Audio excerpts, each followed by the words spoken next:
Hello everyone, this is Meenakshi Rana. In this video, I am going to teach you History, Chapter 5, Devotional Paths to the Divine of Class 7th. So let's start. The idea of a Supreme God. Before large kingdoms emerged, different groups of people worshipped their own gods and goddesses. As people were brought together through the growth of towns, trade and empires, new ideas began to develop. बड़े राज्यों के बनने से पहले लोगों के अलग अलग समूह अपने अपने देवी देवताओं की पूजा करते थे। जैसे जैसे लोगों को कस्बों, व्यापार और साम्राज्यों के विकास के माध्यम से एक साथ लाया गया, नए विचारों का विकास हुआ। यह विचार कि सभी लिविंग थिंग्स जन्म के अनगिनत चक्रों से गुजरती हैं और पुनर्जन्म अच्छे और बुरे कर्मों को दर्शाते हैं, ये सभी व्यापक रूप से स्वीकार किए गए। इसी तरह उस समय के दौरान यह विचार आया कि सभी मनुष्य जन्म के समय भी एक समान नहीं होते। कई लोग इस तरह के विचारों से अनईजी थे और बुद्ध या जैन की शिक्षाओं के अनुसार इन सोशल डिफरेंसेस को दूर करना संभव था और उन लोगों के पर्सनल एफर्ट से पुनर्जन्म का चक्र टूट गया। अन्य लोगों को सुप्रीम गॉड के विचार से अट्रैक्ट किया गया, जो भक्ति के साथ पूजा करने उन लोगों को इस पुनर्जन्म के चक्र से छुटकारा मिल जाएगा। यह विचार भागवत गीता से लिया गया, जो कॉमन इरा के अर्ली सेंचुरी में काफ़ी बढ़ गया था। सर्वोच्च देवी देवताओं के रूप में शिव, विष्णु और दुर्गा की पूजा की जाती थी। A new kind of bhakti in South India, Nayanars and Alvars. The 7th to 9th centuries saw the emergence of new religious movements led by the Nayanars, sons devoted to Shiva, and Alvars, sons devoted to Vishnu, who came from all castes including those considered untouchable like the Pulaiyar and the Panars. 7th to 9th century में नयनर्स जो शिव की पूजा करते थे और अलवर्स जो विष्णु के भक्त थे, इनके नेतृत्व में नए धार्मिक आंदोलन का उदय हुआ, जो सभी जातियों से आए थे, जिन्हें पुलैयार और पनार्स की तरह अछूत माना जाता था। वे बुद्ध और जैनों के आलोचक थे और शिव या विष्णु के पवित्र प्रेम को मुक्ति के मार्ग के रूप में प्रचार करते थे। उन्होंने संगम साहित्य में पाया जाने वाला प्रेम और वीरता के विचारों को आकर्षित किया और उन्हें भक्ति के साथ मिश्रित किया। यह युग के शुरुआती सेंचुरी के दौरान रचित तमिल साहित्य का पहला उदाहरण था। नयनर्स और अलवर्स जगह जगह पर और गांव में भी गए। उन्होंने सुंदर कविताओं की रचना की, जिसमें देवी देवताओं की प्रशंसा की। नेक्स्ट, सूफीज्म एंड भक्ति movement. When Islam came to India, the Hindus practiced the Sanatan Dharma. It is based on the collective wisdom of great sages who believed in many paths to achieve salvation. जब इस्लाम India आए थे, तब हिंदू सनातन धर्म को मानते थे। यह महान संतों के ज्ञान पर आधारित है, जो मोक्ष प्राप्त करने के लिए कई रास्तों पर विश्वास करते थे। दूसरी ओर इस्लाम में एक गॉड को मानते थे और उन्होंने भाईचारे और सभी के बीच समानता का प्रचार किया। इसका सरल सिद्धांत और लोकतांत्रिक संगठन था। हिंदू और मुस्लिम एक दूसरे के निकट आए। एज अ रिजल्ट ये रहा कि मुस्लिम के बीच सूफीज्म और हिंदुओं के बीच भक्ति मूवमेंट की उत्पत्ति हुई। फिर इन दोनों ने ही धर्म का प्रचार किया। सूफी जो थे वो धार्मिक झुकाव के पक्ष में थे। मोइनुद्दीन चिश्ती और निजामुद्दीन ये दोनों सूफी संत थे, जिन्होंने बताया कि गॉड सभी धर्मों के लिए एक है। संत कबीर, गुरु नानक देव जी, चैतन्य, स्वामी रामानंद और मीराबाई ये सभी भक्ति मूवमेंट के थे। उन्होंने भी गॉड को एक माना और धर्म का प्रचार किया। अल्टीमेटली इंडिया में दो धार्मिक मूवमेंट का उदय हुआ, जैसे सूफी मूवमेंट और Bhakti movement. Now look here, tomb of Khwaja Moinuddin Chishti, Ajmer, Rajasthan. Hazrat Khwaja Moinuddin Chishti Khwaja गरीब नाम से प्रसिद्ध हैं और ये भारत में चिश्तिया के फाउंडर हैं। यह इस्लामी रहस्यवाद के इतिहास में सबसे उत्कृष्ट फिगर हैं। चिश्तिया सिलसिला इस्लाम में सबसे लोकप्रिय और प्रभावशाली है। हजरत ख्वाजा मोइनुद्दीन चिश्ती ने 11वीं सेंचुरी एडी में सिलसिला को भारत में लाए और अजमेर में स्थापित किया। फिर ये भारत में दूर दूर तक फैल गया और मुसलमानों के जीवन में एक ताकत बन गया। Now we will discuss Sufism and its teachings. Sufis were Muslim saints and mystics. They came from Persia in the 11th century. सूफ़ी मुस्लिम संत और फ़कीर थे। ये 11th सेंचुरी में फ़ारस से आए थे। वे व्रत, भोज और अनुष्ठान पसंद नहीं करते थे। उनके अनुसार प्रेम और भक्ति ही ईश्वर तक पहुंचने का एकमात्र साधन है। अब हम उनके मुख्य सिद्धांत के बारे में बात करेंगे। भगवान एक है और ऑल पावरफुल है। हम सभी उनके बच्चे हैं। मानव जाति से प्रेम करने का अर्थ है ईश्वर से प्रेम करना, इसलिए सभी को मानवता से प्यार करना चाहिए। ईश्वर का सच्चा प्रेम संस्कारों और व्रतों से अधिक महत्वपूर्ण है। भगवान के लिए कई रास्ते हैं, इसलिए दूसरे धर्मों और संप्रदायों के प्रति टॉलरेंट रहना चाहिए। इस तरह से मुसलमानों और हिंदुओं के बीच गैप को खत्म करने की कोशिश की गई। सभी मनुष्यों का सम्मान आवश्यक और महत्वपूर्ण है। संगीत गॉड तक पहुंचने का एक तरीका है, लेकिन इसके लिए ध्यान भी आवश्यक है। उन्हें पीर की शिक्षाओं का पालन करना चाहिए, जो हिंदू गुरुओं या संतों की तरह थे। Some important reformers of Sufism. Khwaja Moinuddin Chishti. Khwaja Moinuddin Chishti was a Sufi sant. He was born in Central Asia and came to India around 1192 AD and stayed in Ajmer. He died in 1236 AD and was buried at Ajmer. His dargah is a holy place of pilgrimage for the Indian Muslims of the Chishti sect. Khwaja Moinuddin Chishti एक सूफी संत थे। वह central Asia में पैदा हुए थे और लगभग 1192 AD में भारत आए थे और उन्होंने अजमेर में स्टे किया था। उनकी 1236 AD में डेथ हो गई थी और उन्हें अजमेर में दफनाया गया था। उनकी दरगाह चिश्ती संप्रदाय के भारतीय मुसलमानों के लिए एक पवित्र तीर्थ स्थल है। उन्होंने ईश्वर के प्रति भक्ति का उपदेश दिया। उन्होंने कहा कि संगीत यदि नाइसली और ब्यूटीफुली बजाया जाता है तब यह मनुष्यों को गॉड के करीब लाता है। अन्य महत्वपूर्ण सूफी संत बाबा फरीद थे, जो अजोधाम में रहते थे। Other important Sufis were, first is Sayyid Mohammad Gesudaraz Gulbarga, second Shah Alam Bukhari Gujarat, third one Bahauddin Zakariya Multan, next Sheikh Sahibuddin Sylhet. Now we will discuss the bhakti movement and its chief reformers. Bhakti means devotion or love to God. It stresses the union of the individual with God. भक्ति का अर्थ है God के प्रति समर्पण या प्रेम। यह God के साथ व्यक्ति के मिलन पर बल देता है। उनके अनुसार प्रेम या भक्ति के साथ कोई व्यक्ति मोक्ष प्राप्त कर सकता है, जैसे ईश्वर से मिलन। जाति पात या संप्रदाय के भेद के बिना सभी को प्रेम करना चाहिए। भक्ति आंदोलन के संतों को धार्मिक अनुष्ठानों, पवित्र स्थानों की तीर्थ यात्रा और नदी स्नान में कम रुचि थी। वे चाहते थे कि लोग एक सदाचारी जीवन जिए और दूसरे धर्म के प्रति सम्मान विकसित करें।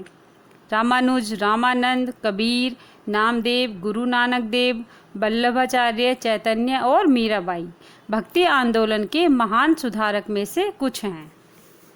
First one is Ramanuj. Ramanuj was born in a town near Madras in 1016 AD. He considered God to be an ocean of love and beauty. Ramanuj का जन्म 1016 AD में मद्रास के पास एक कस्बे में हुआ था। वह गॉड को प्रेम और सुंदरता का सागर मानते थे। उनके उपदेश उपनिषद और भागवत गीता की तरह हैं। उन्होंने हमेशा आम लोगों की भाषा में प्रचार किया। वे लॉर्ड विष्णु की पूजा करते थे। South India and North India में उनके बहुत सारे फॉलोवर्स बन गए थे। Next one is Ramanand. Ramanand was a follower of Ramanuj. He was born at Allahabad in a South Indian family. Ramanand Ramanuj के अनुयायी थे। वह इलाहाबाद में साउथ इंडियन फैमिली में पैदा हुए थे। यद्यपि वे साउथ के थे, फिर भी उन्होंने भारत के उत्तरी हिस्सों में अपने विचारों का प्रचार किया। वे चाहते थे कि हिंदू समाज अपने बुरी रीति रिवाज और कास्ट सिस्टम से छुटकारा पाए, इसलिए उन्होंने चारों जातियों को भक्ति के सिद्धांतों के बारे में बताया। उन्होंने पहली बार हिंदी भाषा में विष्णु के बजाय राम की पूजा का उपदेश दिया। उनके शिष्य थे Kabir. Next, Kabir. Kabir was a weaver by profession. He tried to become a bridge between the Hindus and the Muslims.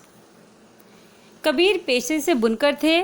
उन्होंने हिंदुओं और मुसलमानों के बीच एक सेतु बनाने की कोशिश की। इस प्रकार वे जाति के भेद को नहीं मानते थे। उनके अनुसार सभी एक ही ईश्वर की संतान हैं। हिंदू उन्हें ईश्वर और मुसलमान उन्हें अल्लाह कहते हैं। उन्होंने कहा कि जाति से नहीं बल्कि कर्मों से मनुष्य मोक्ष प्राप्त कर सकता है।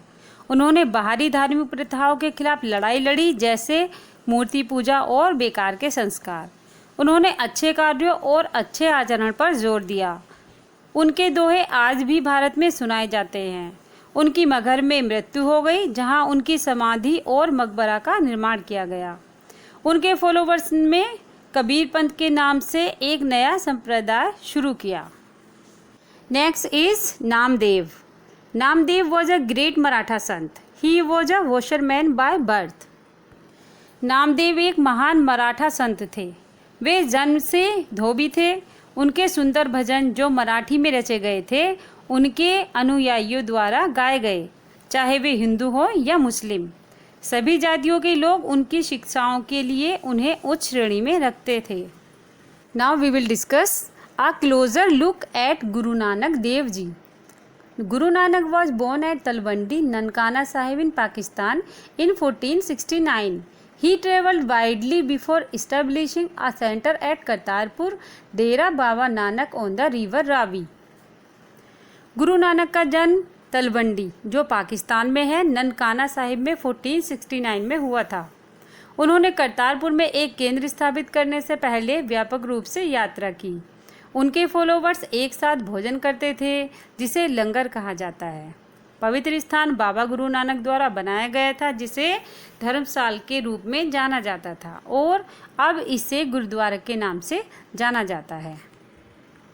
1539 में अपनी मृत्यु से पहले बाबा गुरु नानक ने अपने एक फॉलोवर को अपना उत्तराधिकारी बना दिया था। उनका नाम भाई लेना था, परंतु वह गुरु अंगद के नाम से जाने जाते थे। Look at the next para. Guru Angad compiled the compositions of Baba Nanak, to which he added his own in a new script known as Gurmukhi. Guru Angad ने बाबा नानक की रचनाओं को संग्रहित किया, जिसमें उन्होंने गुरुमुखी के रूप में एक नई स्क्रिप्ट में अपने को जोड़ा। गुरु अंगद के 3 उत्तराधिकारियों ने भी नानक के बारे में लिखा और उनकी सभी रचनाएं गुरु अर्जुन देव द्वारा 1604 में संग्रहित की गई। इसमें कुछ अन्य हस्तियों के लेखन को भी जोड़ा गया, जैसे शेख फरीद, संत कबीर, भगत नामदेव और गुरु तेग बहादुर। 1706 में इस संकलन को गुरु तेग बहादुर का पुत्र और उत्तराधिकारी गुरु गोबिंद सिंह द्वारा प्रमाणित किया गया था। इसे अब गुरु ग्रंथ साहिब के रूप में जाना जाता है, जो सिखों का पवित्र ग्रंथ है। Next para. The number of Baba Nanak's followers increase through the 16th century under his successors. 16th century में बाबा नानक के फॉलोवर्स की संख्या उनके अधिकारियों के तहत बढ़ गई थी। वे कई जातियों से संबंधित थे, लेकिन व्यापारियों, कृषकों, कारीगरों और शिल्पकारों की संख्या अधिक थी। बाबा नानक चाहते थे कि उनके फॉलोवर्स के पास घर हो और वो उत्पादक और उपयोगी व्यवसाय अपनाएं। उनके फॉलोवर्स समुदाय के सामान्य कोष में योगदान भी दें। By the beginning of the 17th century, the town of Ramdaspur, Amritsar had developed around the central gurudwara called Harmindar 1606। 17th century की शुरुआत तक रामदासपुर शहर, जो अमृतसर में है, सेंट्रल गुरुद्वारा के आसपास 1606 में विकसित हुआ था, जिसे हरमंदर कहा जाता है। 17th सेंचुरी में सिख आंदोलन का राजनीतिकरण होने लगा। एक विकास जो 1699 में हुआ था, गुरु गोविंद सिंह द्वारा खालसा इंस्टीट्यूशन बन गया। सिखों का समुदाय, जिसे खालसा पंथ कहा जाता है, वो राजनीतिक इकाई बन गया था। Next para. The changing historical situation during the 16th and 17th centuries influenced the development of the Sikh movement. 16th और 17th सेंचुरी के दौरान बदलती ऐतिहासिक स्थिति में सिख आंदोलन के विकास को प्रभावित किया। बाबा नानक के विचारों को शुरू से ही इस विकास पर व्यापक प्रभाव पड़ा। उन्होंने एक ईश्वर की पूजा के महत्व पर बल दिया। उन्होंने कहा कि मुक्ति पाने के लिए जाति या लिंग असंगत हैं। आज़ादी का उनका विचार किसी आनंद से नहीं था, बल्कि सामाजिक प्रतिबद्धता की एक मजबूत भावना के साथ सक्रिय जीवन की खोज था। उन्होंने स्वयं अपने शिक्षण के आधार पर नाम, दान और स्नान का उपयोग किया, जिसका मतलब वास्तव में सही पूजा करना, दूसरों का कल्याण और आचरण की शुद्धता से था। साहिब गोल्डन टेम्पल, यह वास्तव में स्वशासन था और आधुनिक इतिहासकारों ने 17वीं सेंचुरी के सिख समुदाय को राज्य के अंदर एक राज्य के रूप में प्रस्तुत किया। मुगल सम्राट जहांगीर ने उनको अपने लिए खतरा समझा और उसने गुरु अर्जुन को मारने का आदेश दिया। उनकी शिक्षाओं को अब नाम जपना, कीर्त करना और बंद चकना के रूप में याद किया जाता है, जो सही विश्वास के महत्व को रेखांकित करता है और पूजा करना, ईमानदारी से रहना और दूसरों की मदद करने के बारे में हमें बताता है। Next para, Thus Baba Nanak's idea of equality had social and political implications. इस प्रकार बाबा नानक की समानता के विचार सामाजिक और राजनीतिक थे। यह बाबा के फॉलोवर्स का इतिहास और मेडिवल सेंचुरी के अन्य धार्मिक लोगों के इतिहास के बीच के अंतर को समझाता है, जैसे कबीर, रविदास और दादू की तरह, जिनके विचार बाबा नानक के समान थे।